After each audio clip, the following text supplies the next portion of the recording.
Okay, so for my UDL assignments, I actually only did two. I did the practice attempt, and then I actually missed the first one, and then we only did two after that, so I only have two to show. Not necessarily my favorites. I wish I got to try some other ones, but one of them was my bad, and then the rest got canceled.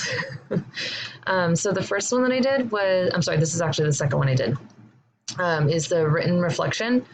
I liked this a lot because I'm a writer. Not that I like claim writing, but I tend to be good at it and get good grades on it, which is why I chose this one. But I just thought that this is a very clear-cut way to go about delivering information. It's not everyone's cup of tea to do or to even, take in information. I know that I do well with writing, but I don't necessarily get the most out of having to read stuff. I like to listen to things or watch videos and stuff like that. But I just thought that this was an effective way. I highlighted, what was learned in this. So this was, my memory is not totally refreshed here, but covering some of the chapters, obviously. And I explained some of the 5 essential components of some concepts and stuff, and then went into how this applies to teaching and whatnot. And then I highlighted some more things, and then I tied it in together with taking it into consideration as a teacher. I wrote that basically everything that was learned up here, all up here, how these concepts can apply to teaching and lesson planning and stuff. And then this whole paragraph was basically just about how that applies to the lesson plan itself that we were creating, the DODL, which was super interesting. But again, this is not everyone's cup of tea. I like to write, like I said, but it's not my favorite way to learn is by just reading.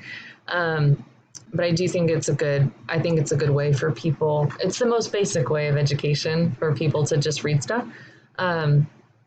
It's the most clear cut, in my opinion, because sometimes videos can, it's annoying to have to go back and if it was a real lecture that I was doing here or a lesson that I was listing on here, then you can clearly see what the expectations are, what's meant to be learned, the facts that are stated, the content, whatever. But when doing that with a video, I think sometimes it's hard for students to go back and what did you say? You have to go find that spot in the video or whatever. It's a lot harder to follow along unless you have I don't want to say closed captions, but the script from the video. And then my other one, I think this is the first one that I did, and I'll play some of this. This was the screencast. This is the one I'm most familiar with. It's the thing I'm doing now. And this also went over some chapters. So I'll go ahead and play a portion of this. I don't know if we were supposed to play all of it. Down because there's a lot of information to give.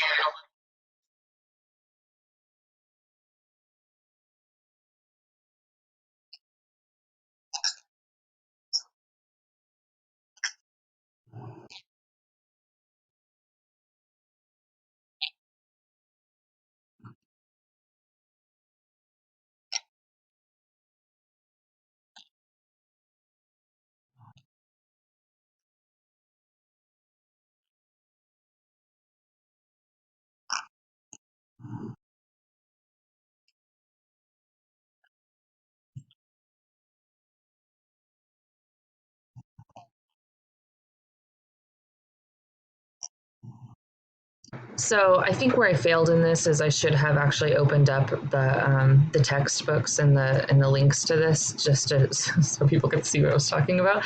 But this is a super effective way of getting information across because they were able to see me, they were able to hear me, and they should have been able to fully read what I was connecting the information to. So I was obviously connecting our DODL lesson plan and all of that stuff to the coursework and the text and all of that, which again gives them visual, auditorial, all of that. So I think that this method, and obviously this is the method that's used the most in this class, is the most effective.